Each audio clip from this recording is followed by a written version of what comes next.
Sceptre monitors commonly experience input switching problems that prevent users from changing between HDMI, DisplayPort, and other input sources. Understanding the root causes helps us apply the right fixes. Four main issues cause input switching problems. Firmware bugs prevent proper communication between devices. Hardware failures affect the input selection circuits. Power management conflicts disrupt sleep and wake cycles. Signal timing issues occur when refresh rates don't match properly. The most effective immediate fix is a hard reset procedure. This clears the monitor's memory and resets all input detection systems. Follow these 5 steps carefully for best results. If the hard reset doesn't work, try recovering through the OSD menu system.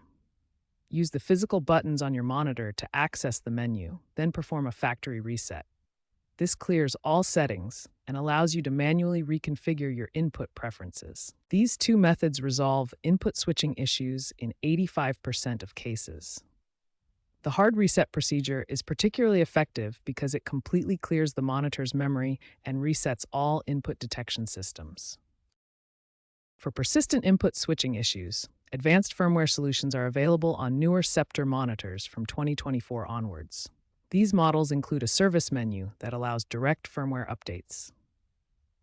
EDID timeout settings control how long the monitor waits to detect input signals. Adjusting these settings in the advanced menu can resolve detection failures. Professional configuration interfaces show the detailed EDID parameters that affect input switching.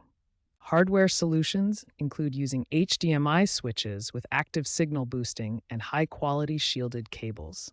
These devices maintain consistent signal strength and prevent interference that can cause input switching failures. Certain Sceptre models from 2023 to 2025 are particularly prone to input switching issues. The E, C, and U series monitors show higher failure rates due to aggressive power management features and firmware inconsistencies.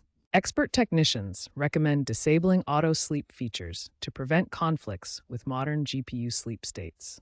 Regular firmware updates, high-quality shielded cables, and consistent power conditions are essential for preventing future input switching problems.